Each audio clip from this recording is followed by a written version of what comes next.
बिस्मिल्लाहिर्रहमानिर्रहीम। अस्सलाम वालेकुम स्टूडेंट्स। जी स्टूडेंट्स, हमारा सीरीज चल रही है फन 6 to 3 की। लेसन नंबर 11 तक चैनल पर अपलोड हो चुके हैं। अब बात करेंगे लेसन नंबर 12 की। हमने शुरू किया हुआ है हेड्स ऑफ इनकम के हवाले से। हेड्स ऑफ इनकम में जो सेक्शन 23 है वो फॉरेन गवर्नमेंट ऑफिशियल्स के बारे में बात करता है कि जो फॉरेन गवर्नमेंट के एम्प्लॉयज़ हैं उनकी सैलरी एग्जेम्प्ट है इन केस वो employ citizen of foreign country and not citizen of Pakistan. वो फॉरेन कंट्री के बेशक सिटीजन है, पाकिस्तान के सिटीजन नहीं है, लेकिन चूंकि अगर फॉरेन गवर्नमेंट के एम्प्लॉई हैं, यहाँ रह रहे हैं, तो उनकी जो सैलरी है वो एग्जेम्प्ट है। क्यों? क्योंकि वो फॉरेन गवर्नमेंट की तरफ से यहाँ पे तैनात है। इसी तरह थोड़ा सा एडिशन कर लो, इसका हिस्सा नहीं है लेकिन बताता चलो। पाकिस्तान के अगर ऑफिशियल्स बाहर तैनात हैं दूसरे मुल्कों में, पाकिस्तान गवर्नमेंट के एम्प्लॉयज हैं, तो वो बेशक बाहर में रहते हैं, पूरा पूरा साल 365 डेज मुल्क से बाहर रहते हैं, इसके बावजूद वो पाकिस्तान के लिए रेजिडेंट कहलाते हैं, नॉन रेजिडेंट नहीं कहलाते। खैर, अगर हम से बात करें, services performed are similar to services performed by employees of, ये बाकी बातें वही हैं।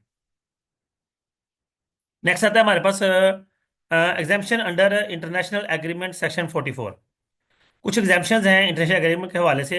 Any Pakistan source income which Pakistan is not permitted to tax under tax territory shall be exempt from tax under this ordinance. इस ऑर्डिनेंस के तहत Pakistan source income जो है वो टैक्स की परमिटेड नहीं है। Any salary received by the individual shall be exempt from tax under this ordinance to extend to provide the aid agreement between federal government and foreign government or public international organization। के जो salary receive करते हैं individuals, tax exempt है। वो salary किसी foreign government की add की तरफ से आए, फॉरेन गवर्नमेंट का पब्लिक इंटरनेशनल ऑर्गेनाइजेशन हो उसकी तरफ से आए। इन शॉर्ट ये वही सेक्शन 43 का ही एक्सटेंडेड सेक्शन है। इसके अंदर बात वही हो रही है कि जो भी सिटीजन है वो अगर फॉरेन गवर्नमेंट से कोई सैलरी ले रहा है, फॉरेन कंट्री से उसे कोई एड आ रही है, कोई एड एग्रीमेंट उसका को साइन हुआ है, तो उसके लिहाज से उसे कोई सैलरी मिली है या उसे कोई अमाउंट आई है, वो सारी अमाउंट एग्जाम्प्ट है। ठीक है। जिस तरह थर्ड पॉइंट में, any income receive by person not being citizen of Pakistan engage as a contractor consultant expert on a project in Pakistan shall be exempt from tax. जिस तरह चाइनीज यहाँ पे को काम कर रहे हैं और उनके जो चाइनीज ऑफिशियल्स हैं यहाँ आके काम करते हैं, कॉन्ट्रैक्टर है, कुछ भी वो काम कर रहे हैं, तो उनकी सैलरी भी एग्जाम्प्ट होगी क्योंकि वो चाइनीज गवर्नमेंट के अंडर काम कर रहे हैं। नेक्स्ट हम बात करेंगे सेक्शन 45 की, president honour. Any allowance attach to an honour award और medal awarded to the person of the by the president of Pakistan shall be exempt from tax. यानी कि प्रेसिडेंट की तरफ से कोई भी अवार्ड मिल जाता है। अब ये फॉरेन की बात नहीं हो रही, ये पाकिस्तानी ऑफिशियल्स की बात हो रही है, पाकिस्तानी पर्सन की बात हो रही है। जिस तरह मैं अपनी बात करूं कि मुझे प्रेसिडेंट की तरफ से कोई मेडल मिल जाता है, कोई अवार्ड मिल जाता है, तो उस वो अगर मनी की शक्ल में मिला है तो उस पर कोई टैक्स नहीं है। उसके बाद सेक्शन 46 है profit on debt. Any profit received by a non resident person in security issued by resident person shall be exempt from tax. Resident person को कोई सिक्योरिटी इशू की गई है और उसके बदले में कोई प्रॉफिट नॉन रेजिडेंट पर्सन ने किया है रेजिडेंट पर्सन से, वो भी टैक्स से एग्जाम्प्ट है। वो person not associates security widely issued by resident person outside Pakistan. कोई रेजिडेंट पर्सन है लेकिन पाकिस्तान से बाहर को सिक्योरिटी वो इशू करता है। Profit of security was paid outside Pakistan. जो प्रॉफिट है वो बाहर से पे किया गया है। सिक्योरिटी सॉरी सॉरी सॉरी, एक थोड़ी सी मैं एडिशन कर दूं। प्रॉफिट रिसीव्ड बाय, हाँ ठीक है, सही चल रहा है, कोई एडिशन नहीं है। कि नॉन रेजिडेंट पर्सन ने प्रॉफिट रिसीव किया है, जो सिक्योरिटी जो अमाउंट थी वो रेजिडेंट पर्सन की तरफ से थी, तो वो एग्जाम फ्रॉम टैक्स है, उसमें भी कोई टैक्स नहीं है। सेक्शन 47 स्कॉलरशिप्स के हवाले से है। स्कॉलरशिप्स भी एग्जाम फ्रॉम टैक्स होती हैं, इस पर कोई टैक्स नहीं होता। सेक्शन 49 जो है sport payments under agreement of leave apart. Leave apart कहते हैं कोई आपने पेड लीव ली है, तो वो भी एग्जाम फ्रॉम टैक्स है, उस पर कोई एक्स्ट्रा टैक्स नहीं चार्ज होगा। Section 49 federal provincial government and local authority income.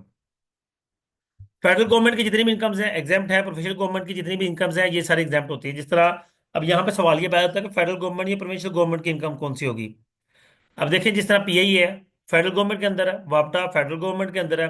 उसकी जो इनकम आ रही है वो फेडरल गवर्नमेंट या प्रोविंशियल गवर्नमेंट की इनकम कहलाएगी। प्रोविंशियल गवर्नमेंट के लिए बैंक ऑफ पंजाब की बात कर ले तो उसकी इनकम एग्जाम्प्ट फ्रॉम टैक्स है। सेक्शन 50 रीड करता है जी foreign source income of short term resident individuals. जो रेजिडेंट इंडिविजुअल्स हैं उनकी जो फॉरेन सोर्स इनकम होगी वो जो कि बाहर तो टैक्सेबल होती है। तो पाकिस्तान में अगर वो पाकिस्तान में भी अर्न कर रहे हैं और बाहर से भी लेके आ रहे हैं तो फिर उस सूरत में जो फॉरेन सोर्स इनकम है वो टैक्सेबल है। हाँ, अगर वो फॉरेन सोर्स इनकम, यहाँ पे इनकम कोई अर्न नहीं कर रहे, फॉरेन सोर्स इनकम ही है और वहां पे टैक्स पे कर रहे हैं, तो यहाँ पे उस पर कोई टैक्स नहीं होगा। इसकी ट्रीटमेंट थोड़ी सी टेक्निकल होती है, वो जब न्यूमेरिकल्स में कोई हमें पॉइंट आएगा तो जरूर हम इसकी ट्रीटमेंट के बारे में बात करेंगे। Section 51 foreign source income of returning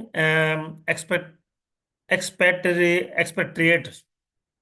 Any foreign source income derived from citizen of Pakistan in the tax year who is not a resident individual in any of the four tax year preceding the tax year in which individual became the resident shall be exempt from tax। ये भी बात यही होगी कि पिछले 4 साल में अगर किस साल में नॉन रेजिडेंट रहा है या रेजिडेंट रहा है लेकिन करंटली वो नॉन रेजिडेंट है तो उसकी फॉरेन सोर्स इनकम एग्जाम्प्ट होगी। यहाँ भी सेम कंडीशन है, अगर वो पाकिस्तान से कुछ इनकम अर्न कर रहा है तो उसकी फॉरेन इनका सोर्स इनकम टैक्सेबल हो जाएगी। Exemption and tax concession for second schedule, section 53.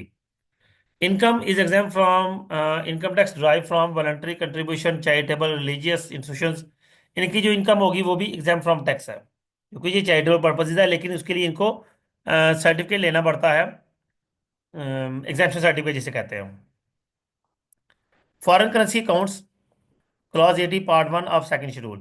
Any income derived from private foreign currency account held with authorized bank in Pakistan or certificate of investment issued by investment bank in accordance with foreign currency accounts scheme।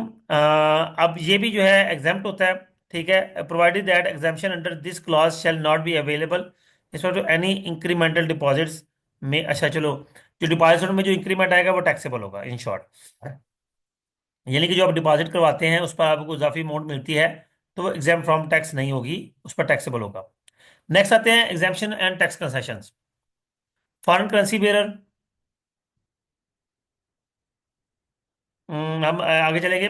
Medical expenditure by individuals, clause 139 part 1 of second schedule.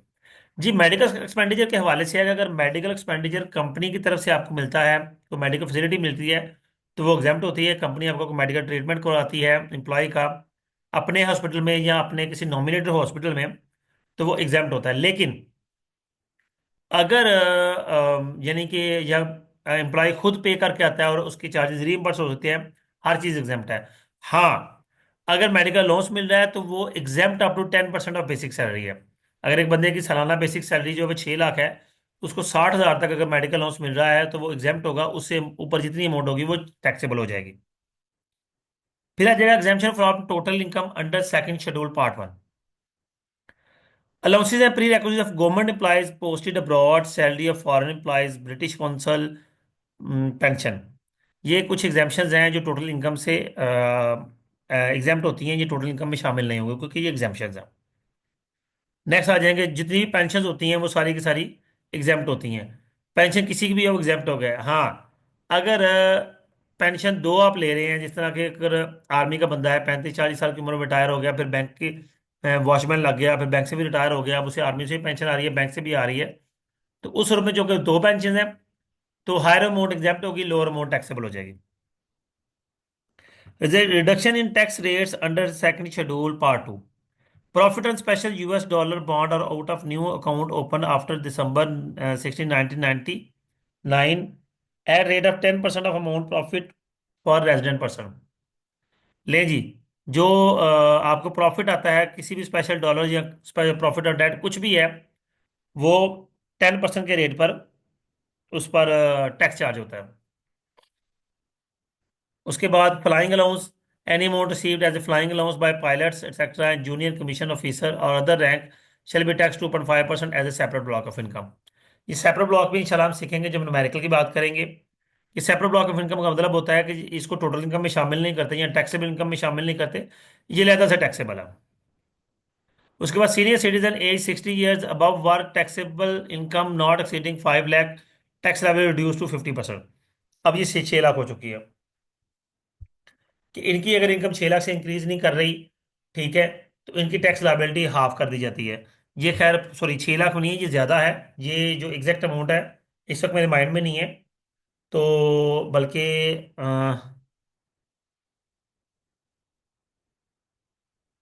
देख लेते हैं ये भी कितनी होगी। मैं अभी आपको बता देता हूँ, जरा होल्ड करें आप।